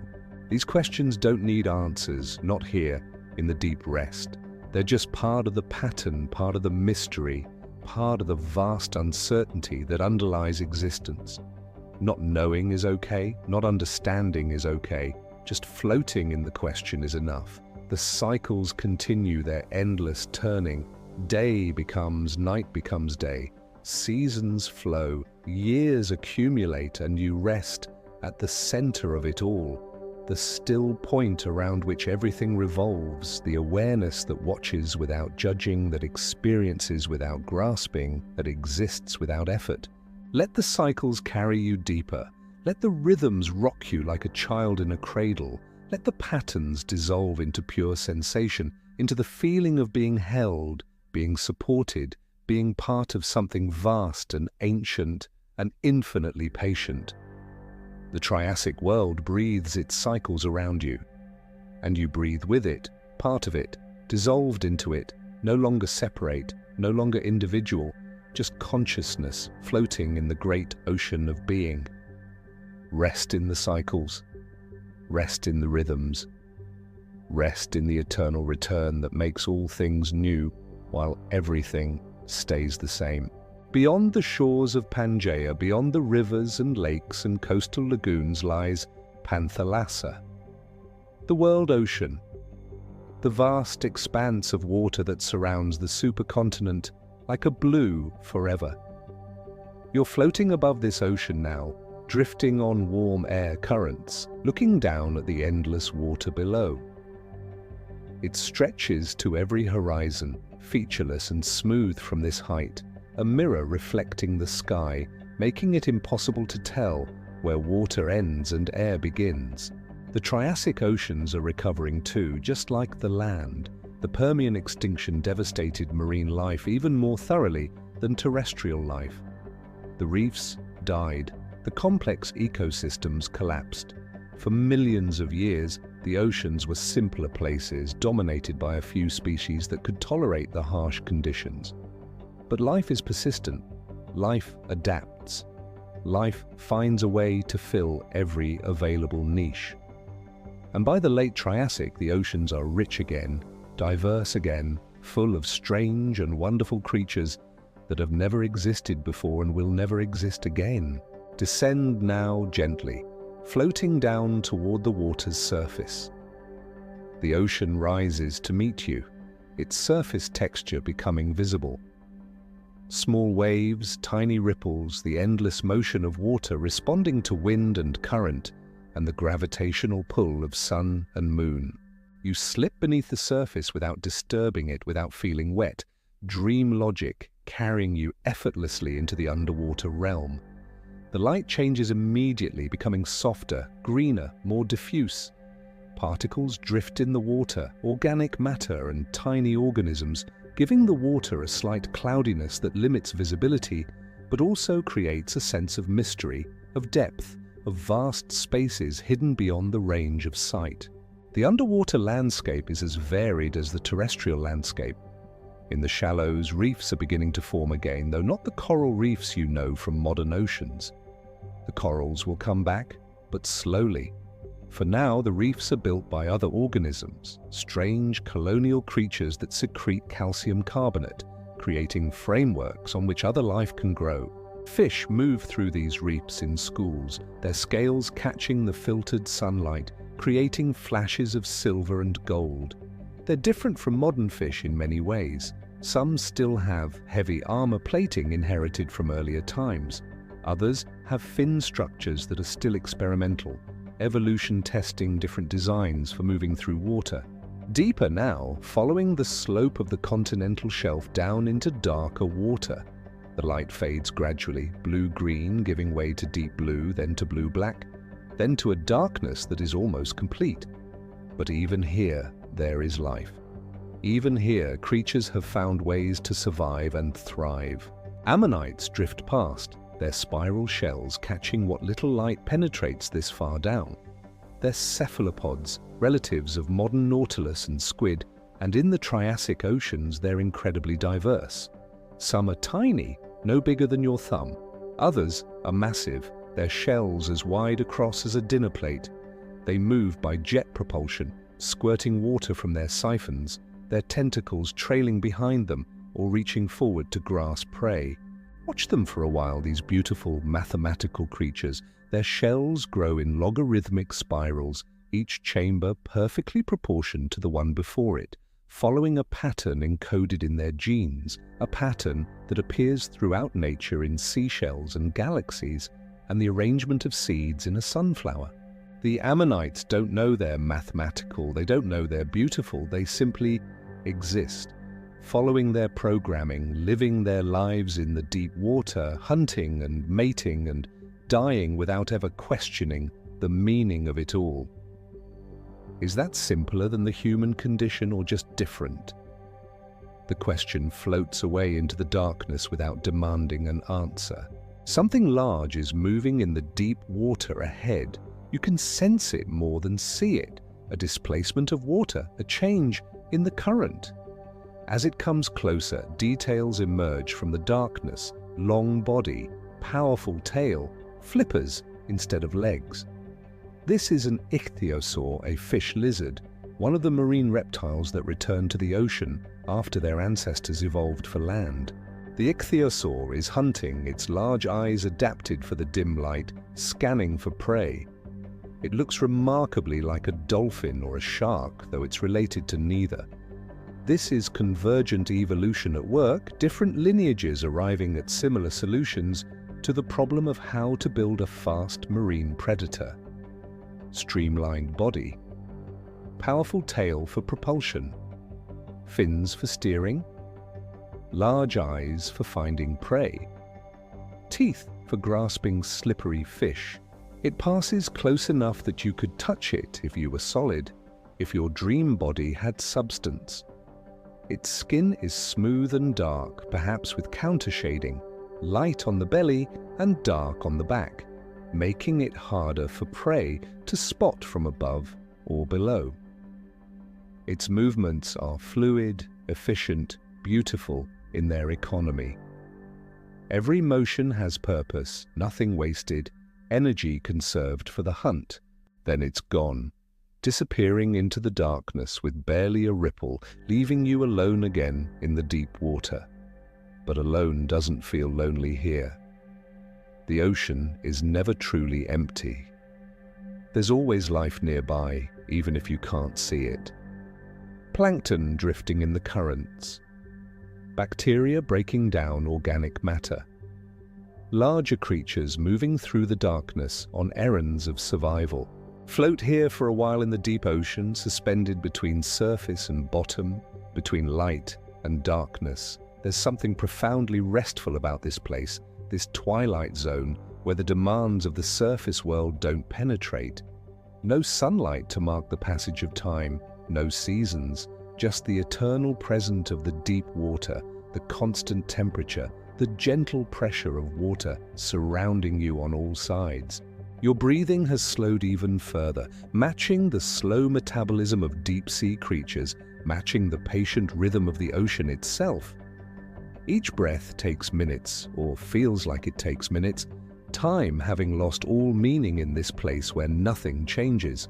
The ocean is infinite in every direction. You could drift forever in these waters, exploring endlessly, never seeing the same place twice, never exhausting the mysteries of the deep. The Triassic Ocean is vast beyond comprehension, covering most of the planet's surface, holding most of the planet's life, keeping secrets that will never be known because soft-bodied marine creatures rarely fossilize, rarely leave any record of their existence. What strange things lived in these waters that we'll never know about? What graceful jellies pulsed through the darkness? What bizarre deep-sea fish evolved temporary forms and then vanished without leaving a trace? The ocean keeps its secrets, reveals only what it chooses to reveal, holds the rest in its deep embrace forever. But that's okay. Not everything needs to be known. Not everything needs to be understood. Some mysteries are meant to remain mysterious. Some questions are meant to stay unanswered. The ocean teaches this lesson to anyone who listens. The unknown is vast, and that vastness is beautiful. And it's okay to float in it without trying to map it all, to categorize it all, to reduce it to data and facts. You're rising now, slowly, gently, floating back up toward the light. The darkness gives way to deep blue, then lighter blue, then blue-green. The surface appears above you, a shimmering barrier between worlds, between the underwater realm and the air. You break through the surface without splash or sound, emerging into air and sunlight. The sky is clear and blue, the sun warm on your face. The ocean stretches in every direction, endless and eternal, a presence so vast it feels like it could swallow the world. But Pangea is out there somewhere, beyond the horizon. The continents still exist, the dinosaurs are still evolving, the land-based drama is still unfolding. The ocean simply reminds you that there are other dramas too, other stories being told, other forms of life following their own paths through deep time. Float on the surface for a while, bobbing gently on the small waves. The water supports you effortlessly, requiring nothing from you, just holding you in its vast embrace. The sun is warm, the water is warm, everything is exactly the right temperature for perfect comfort. Above you, a pterosaur glides past, perhaps heading back to land after fishing far from shore. Below you, the deep ocean continues its mysteries, and you're suspended between them, between sky and sea, between air and water, between all the different realms that make up the Triassic world. This is peace. This is rest. This is the feeling of being held by something so vast that all your concerns become insignificant, all your worries dissolve into the endless water, all your tensions float away on the gentle waves. The ocean could hold you forever. The ocean could be your home. But eventually, gently, the currents begin to carry you back toward shore, back toward the land where the dinosaurs are completing their rise to dominance, where the Triassic period is moving toward its conclusion. But there's no hurry. Let the ocean take its time. Let the waves carry you at their own pace. You're safe here. You're held. And the shore will still be there when you arrive, patient as stone, waiting as it's been waiting for millions of years. Rest on the waves, rest in the infinite ocean, rest in the knowledge that the water will never let you sink, will always support you, will carry you wherever you need to go in its own good time. The Triassic Ocean cradles you in its vastness, and you surrender to it completely, letting go of all effort, all intention, all direction, just floating, just being, just existing in this perfect moment that could last forever. There's a place deeper than sleep, deeper than dreams, deeper than unconsciousness itself, a place where awareness continues but without content, without object, without anything to be aware of except awareness itself. You're approaching this place now, or perhaps you've been here for a while already and are only now noticing it. It's hard to tell. Time has become so fluid, so malleable, so meaningless that you can't track it anymore, can't measure it, can't pin it down. The Triassic world is still there, still present, but it's fading into abstraction. Not disappearing exactly, but becoming transparent, becoming a thin veil through which you can sense something deeper, something more fundamental, something that underlies all worlds, all times, all experiences. This is the ground of being, the source. The emptiness that contains all fullness, the silence that speaks all sounds, the stillness from which all movement arises. Let yourself sink into it. Let yourself become it. There's no resistance here, no effort required. Just a gentle letting go, a soft surrender to what is, to what has always been, to what will always be, regardless of what forms appear and disappear on its surface. Your body has disappeared completely now. Or perhaps it's still there somewhere, breathing quietly, heart beating slowly, maintaining itself without any input from you. But you're not aware of it anymore. You've gone somewhere else, somewhere deeper, somewhere that has no location because it's everywhere at once. The dinosaurs continue their evolution without you watching. The continents continue their slow drift. The ocean keeps its rhythms. The stars wheel overhead.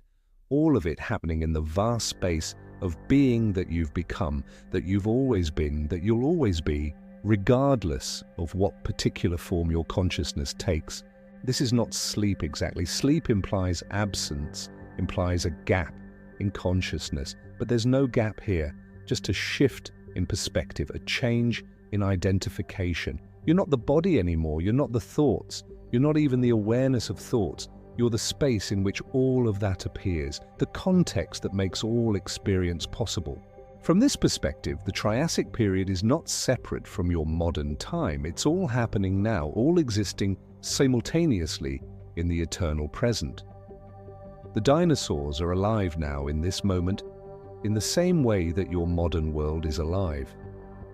The only difference is which point in time-space you're focusing on, which thread of the vast tapestry you're following with your attention. But attention is relaxing now, loosening its focus, allowing everything to be present at once. The Triassic and the present, and all the times in between, all existing together, all equally real, all equally now. This is not something to understand with the mind. The mind can't grasp this. It's too big, too simple, too obvious. Only direct experience can know it, and direct experience is what you're having right now, sinking deeper and deeper into the ground of all experience. There's nothing to do here, nothing to achieve, nothing to become. You already are what you're seeking. You always have been. The journey was just a way to tire out the seeking itself, to exhaust the effort, to finally arrive at the recognition that you never left.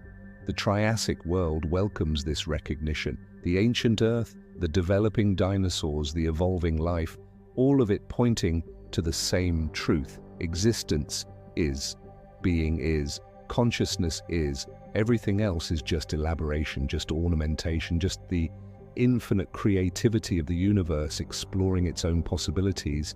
You're so deeply relaxed now that relaxation itself becomes imperceptible. There's no tension to contrast it with, no effort to release, just perfect ease, perfect stillness, perfect peace that has no opposite. The invitation has always been here, present in every moment, waiting patiently for you to notice it. The invitation to stop trying, to stop seeking, to stop running toward or away from anything. The invitation to simply be, to rest in what you are, to recognize that you've never been separate from the ground of all existence.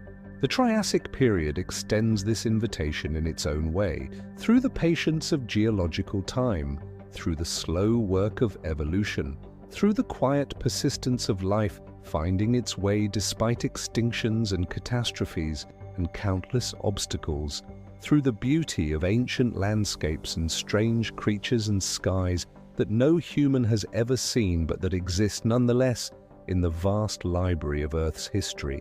Accept the invitation, or don't. It doesn't matter. The invitation remains whether you accept it or not.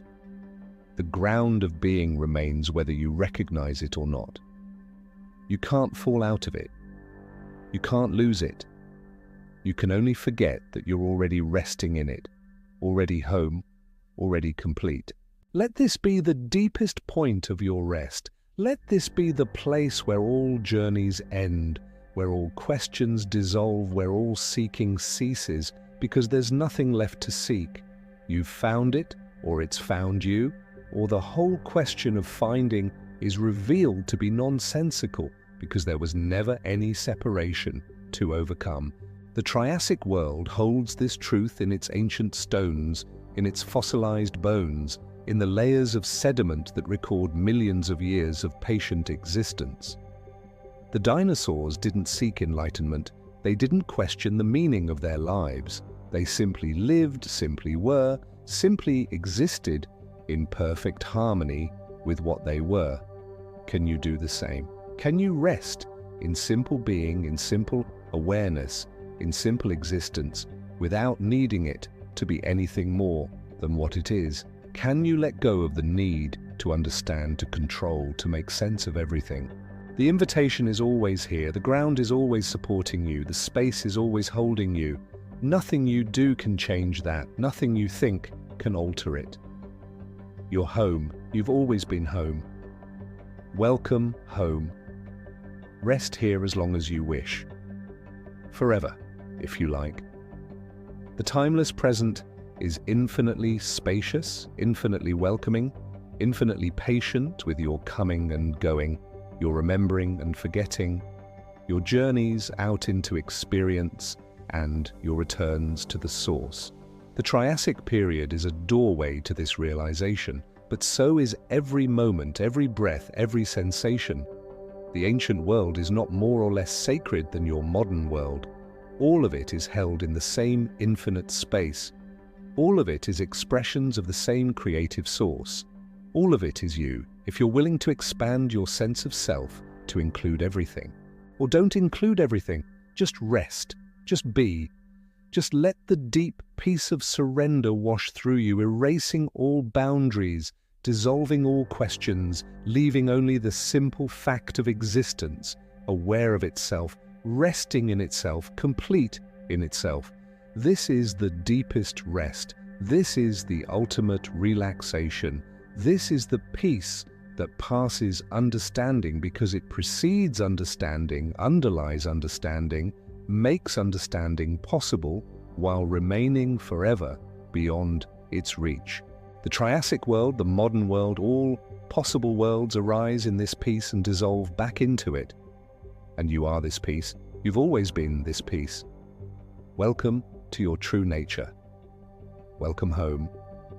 Awareness is returning, gently, gradually, like dawn breaking over an ancient landscape. But it's a different kind of awareness now, softer, more spacious, less attached to any particular perspective or point of view. The Triassic world becomes present again, but you see it differently now. Not as separate from you, not as something outside to be observed, but as part of the same fabric of existence that includes everything, that is, everything. The dinosaurs walking through the late Triassic forests are connected to you by more than just evolutionary descent. They're connected by the shared space in which you both exist, by the awareness that looks through all eyes, by the life force that animates all bodies. The small mammals hiding in their burrows, waiting for the dinosaurs to decline so they can emerge and inherit the earth, they're connected to you too.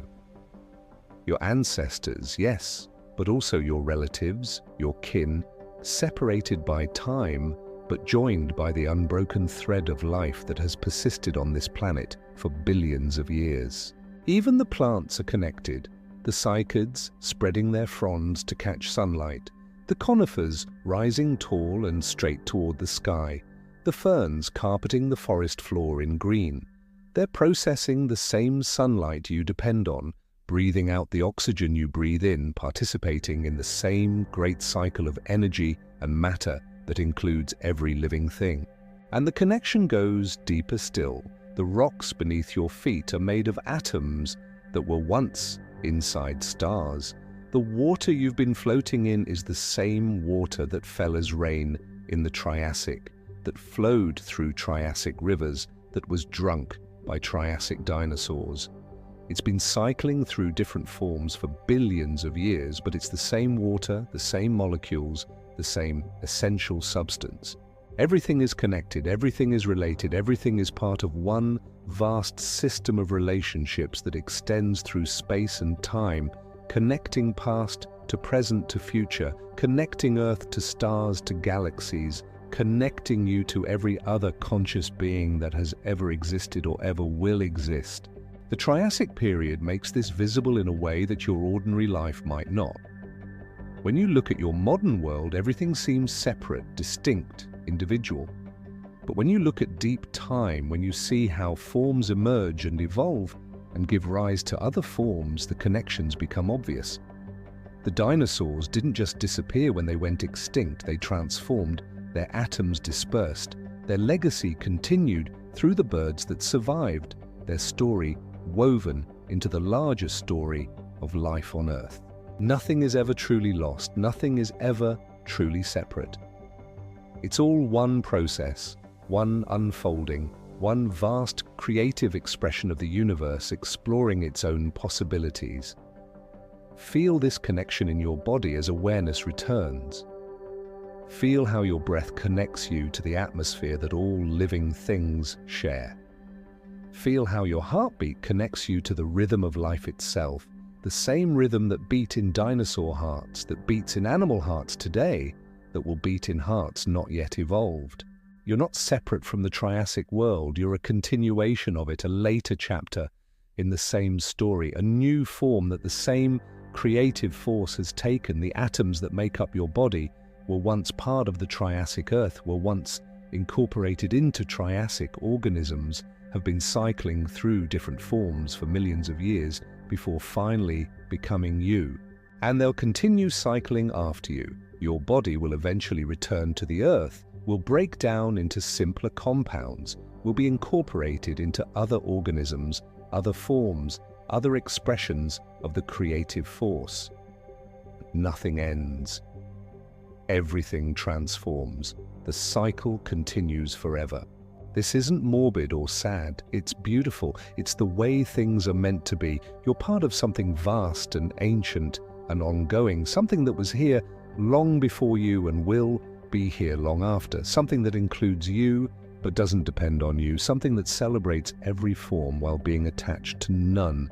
The Triassic dinosaurs understood this instinctively without thinking about it. They lived fully in each moment, responding to their environment, following their instincts, existing without self-consciousness or existential anxiety. They didn't worry about the meaning of their lives, they simply lived them, simply were them, simply existed as themselves completely and without reservation.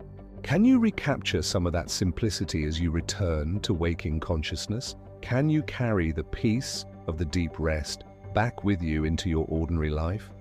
Can you remember that you're connected to everything, that you're part of the great cycle, that you're held and supported by forces much larger than your individual self? The Triassic world offers this gift if you're willing to receive it.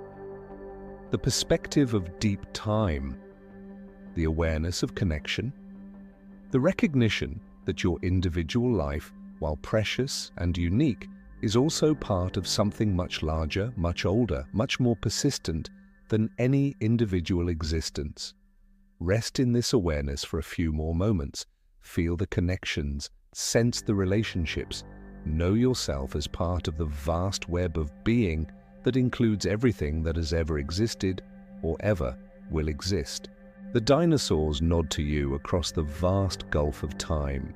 Not literally, of course, but there's a recognition, a shared participation in the same miracle of existence, the same improbable persistence of life in a universe that seems mostly hostile to it.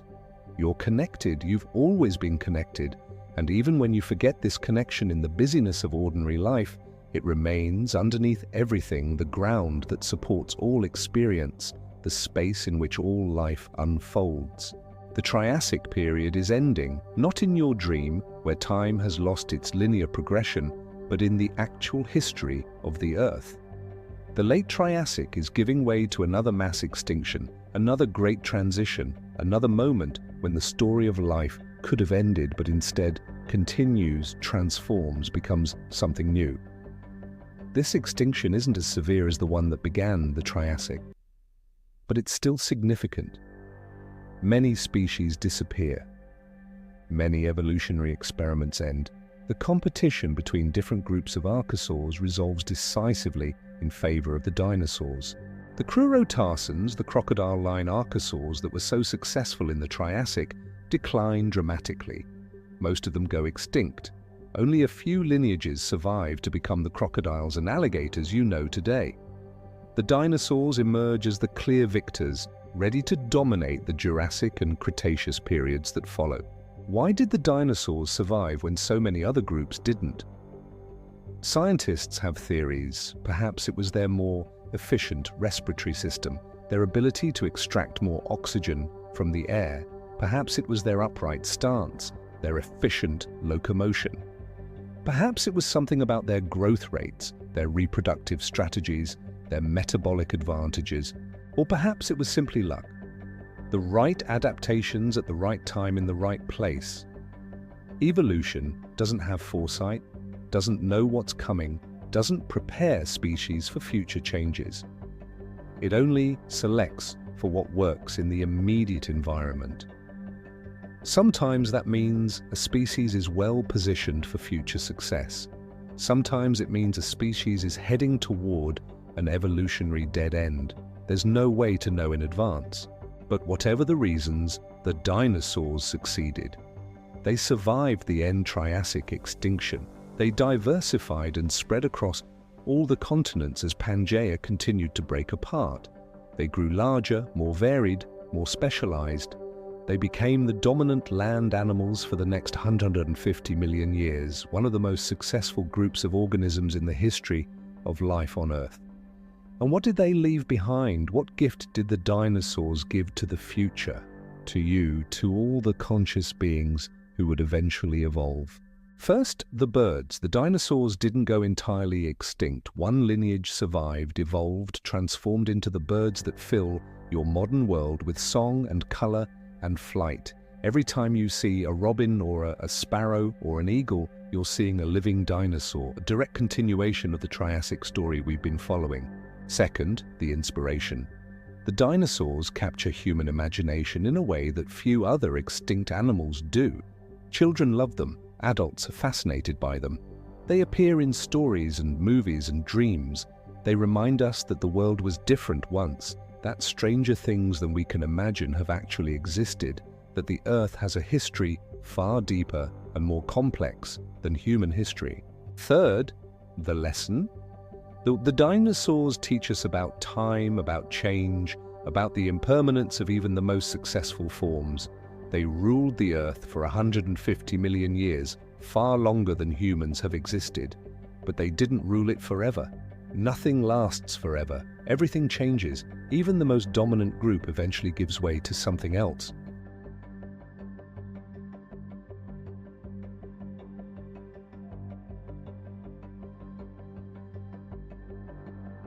This could be depressing, a reminder of mortality and transience and the futility of all striving, but it doesn't have to be. It can also be liberating, a reminder to enjoy what is rather than clinging to it, to participate fully in life without demanding that it last forever, to accept change as the fundamental nature of existence.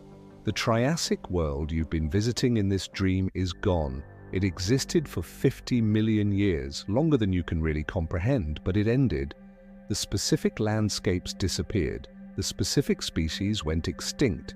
Even the continents moved, changing their shapes and positions until nothing remained the same. But something persists. The atoms that made up the Triassic world are still here, rearranged into new forms but still present. The patterns that evolution discovered in the Triassic still influence life today. The story that began then continues now, in you, in every living thing, in the ongoing adventure of life on Earth. This is the gift of ancient time, the perspective, the context, the awareness that you're part of something vast and ancient and ongoing. Your individual life is brief, yes, but the life force that animates you is billions of years old, has flowed through countless forms before you, will flow through countless forms after you. You're not separate from the dinosaurs. You're their distant cousin, their evolutionary relative, a newer branch on the same tree of life. The same chemistry that powered their cells powers yours. The same DNA code that stored their genetic information stores yours. The same creative force that brought them into being brought you into being. Feel this continuity as awareness continues to return. You're waking slowly from the deep rest, but you're bringing something back with you. A sense of perspective, a feeling of connection, an awareness of your place in the vast story of life on Earth. The Triassic Period holds you gently as you prepare to leave it. The ancient world has welcomed you, has shared its secrets, has offered you the gift of its perspective. And now it releases you, sends you back to your own time, your own place, your own particular moment in the ongoing story. But you carry something with you, the memory of deep time, the feeling of connection, the peace that comes from knowing you're part of something larger than yourself. These gifts from the Triassic will stay with you, even when the specific details of the dream fade, even when you can't quite remember what you've seen or where you've been. The dinosaurs wave goodbye across the vast gulf of time, or perhaps they're waving hello, recognizing you as part of the same family, the same story, the same miracle of life persisting against all odds in a vast and mostly empty universe. Thank you, Triassic world. Thank you, ancient Earth. Thank you, dinosaurs and pterosaurs and early mammals and strange plants and all the myriad forms of life that filled that distant time. Thank you for your lessons, your perspective, your patient willingness to welcome a dreamer from the far future into your ancient present. The gift has been given, the lesson has been learned, and now it's time to return slowly and gently to the present moment, to your own life, to the continuation of the story that began so long ago and continues still. There's one last mystery to contemplate before full waking returns, one soft question that the Triassic period poses without demanding an answer. The mystery of beginnings. How did the dinosaurs really begin? When did the first true dinosaur appear? What made it different from the species that came before? What was the moment, if there was a single moment, when one lineage crossed over into something new? The truth is, we don't know exactly. The fossil record is incomplete, full of gaps, revealing only glimpses of the deep past. Scientists can point to certain fossils and say, this is definitely a dinosaur. They can point to others and say, this is definitely not a dinosaur, it's an earlier form. But the exact boundary, the precise moment of transition, remains blurred, mysterious, perhaps unknowable. This is true for all beginnings, really. When did life begin? When did consciousness emerge? When did humans become human? These questions assume sharp boundaries, clear transitions, definable moments, but evolution doesn't work that way. Evolution is gradual, continuous, working through populations rather than individuals, accumulating small changes over vast stretches of time. There was never a day when a non-dinosaur laid an egg and a dinosaur hatched from it. There was never a moment when someone who wasn't conscious suddenly became conscious. These transitions happened slowly, imperceptibly, over generations and millennia and millions of years, and yet, looking back, we can see that something new did emerge. The dinosaurs are clearly different from what came before. Consciousness is clearly a new phenomenon in the universe, or at least on Earth. Humans are clearly distinct from our closest evolutionary relatives. So beginnings are real, even if they're not sharp. They're soft, fuzzy, gradual, but they're real nonetheless. Something new does enter the world, even if we can't pinpoint exactly when or how. The Triassic period was full of such soft beginnings. The beginning of the dinosaurs, the beginning of true mammals, the beginning of the modern ecosystem structure that would persist through the rest of the Mesozoic. All of these beginnings happened slowly, gradually, almost imperceptibly to anyone living through them, but undeniably when viewed from the perspective of deep time. And your own life has had such beginnings too. When did you become conscious, truly conscious? When did you first experience yourself as a separate being? When did you first think abstract thoughts, feel complex emotions, wonder about your place in the universe? These transitions happened, but probably not as single moments. They emerged gradually through your development, soft beginnings that you crossed without noticing, and you're crossing beginnings still. Every moment is a beginning in a sense. Every breath begins a new cycle. Every thought begins a new pattern. Every choice begins a new pathway through possibility. Beginnings surround you constantly, so ubiquitous that you usually don't notice them. The Triassic period invites you to notice, to pay attention to beginnings, to recognize that every moment contains the seeds of transformation, the potential for something new to emerge. The dinosaurs didn't know they were beginning something that would last 150 million years. They simply lived, simply adapted, simply responded to their environment moment by moment. And their moment-by-moment existence somehow accumulated into one of the greatest success stories in evolutionary history. Not through planning, not through foresight, just through being what they were, as fully as they could be in each present moment. What are you beginning in your own life, in your own moment-by-moment existence? You don't need to know, you can't know. The significance of beginnings only becomes clear in retrospect, looking back across the vast distances of time. But you can live fully in this moment, this soft beginning that you're in right now. You can be what you are as completely as possible without worrying about where it's leading or what it means or how it will turn out. You can trust that the process, like evolution itself, has its own wisdom, its own direction, even when you can't see it. The Triassic world is fading now, becoming transparent, releasing its hold on your awareness. But the mystery remains soft and inviting. The mystery of beginnings. The mystery of how new forms emerge from old forms. The mystery of transformation itself. You've been transformed by this journey through the Triassic, though you might not realize it yet. Something has shifted in your perspective, in your sense of time, in your awareness of connection.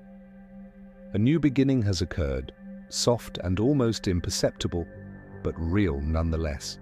Carry this mystery back with you into waking life. Let it inform your days. Let it soften your expectations.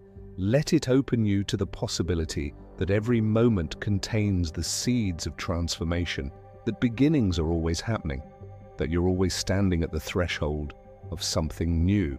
The dinosaurs stand with you at this threshold, ancient and eternal, past and present. They remind you that all time is one time, that all life is one life, that all beginnings are part of the same great beginning that started when the universe first burst into existence. Rest in this mystery, rest in this soft uncertainty, rest in the knowledge that you don't need to understand everything, don't need to control everything, don't need to force beginnings or endings or any other transitions. The Triassic period has given you its final gift, the gift of the soft mystery, the gift of not knowing, the gift of trusting the process even when you can't see where it's leading. Accept this gift with gratitude. Let it settle into your awareness like sediment settling to the bottom of a still pond. Let it be there, quietly present, informing your perspective without demanding your attention. The journey is ending, the dream is concluding, the Triassic world is releasing you back to your own time. But you carry its lessons, its gifts, its mysteries with you. They're part of you now, woven into your consciousness, contributing to whatever new beginning you're crossing into in this very moment. Thank you for traveling through deep time. Thank you for visiting the ancient world. Thank you for opening yourself to the gifts that the Triassic period offers to those willing to receive them. The soft mystery embraces you one last time. And then gently, so gently you barely notice the transition, it releases you into waking. Awareness is returning fully now. The Triassic world has faded into memory, into dream, into the deep layers of consciousness where all experiences eventually settle. You're back in your own time, your own place. Your body is still here, warm and relaxed, having rested deeply while your consciousness traveled through ancient time. Your breath flows easily, naturally, without effort. Your heart beats its steady rhythm. You're alive, present, here, now, in this moment. Tonight, you drifted through the Triassic period, resting inside its quiet truths. You walked beside ancient rivers. You stood in cycad gardens. You floated in the world ocean. You witnessed the beginning of the dinosaurs, those magnificent creatures that would rule the earth for 150 million years. before passing the torch to new forms, new experiments in how to be alive. You learned about deep time, about connection, about the soft mysteries that underlie all existence. You experienced the peace that comes from recognizing your place in the vast story of life on Earth. You touched something ancient and eternal, something that exists outside of ordinary time, something that holds all moments in its timeless embrace. These lessons, these experiences will stay with you. Perhaps not in the form of specific memories or clear ideas, but as a shift in perspective, a deepening of awareness, a quiet knowing that you're part of something vast and beautiful and ongoing. Whenever you wake, you'll bring this peace with you, the tranquility of the Triassic world, the patient wisdom of geological time, the recognition that you're connected to everything, that you're held by forces much larger than your individual self, that you're exactly where you need to be in the great unfolding of existence. May your dreams carry you further into rest. May the ancient Earth continue to support you. May the dinosaurs walk with you in your sleeping and waking life, reminding you of the mystery and beauty of existence. If this journey brought you peace, if these words helped you rest, you're welcome to return here anytime. The Triassic period will still be here, patient as stone, ancient as time, ready to share its gifts with anyone who approaches with openness and wonder. Sleep well, dear listener. Sleep deeply and know that you're held, always held, by the vast embrace of the living Earth, the same Earth that nurtured the dinosaurs, the same Earth that nurtures you now, the same Earth that will continue nurturing life for millions of years to come.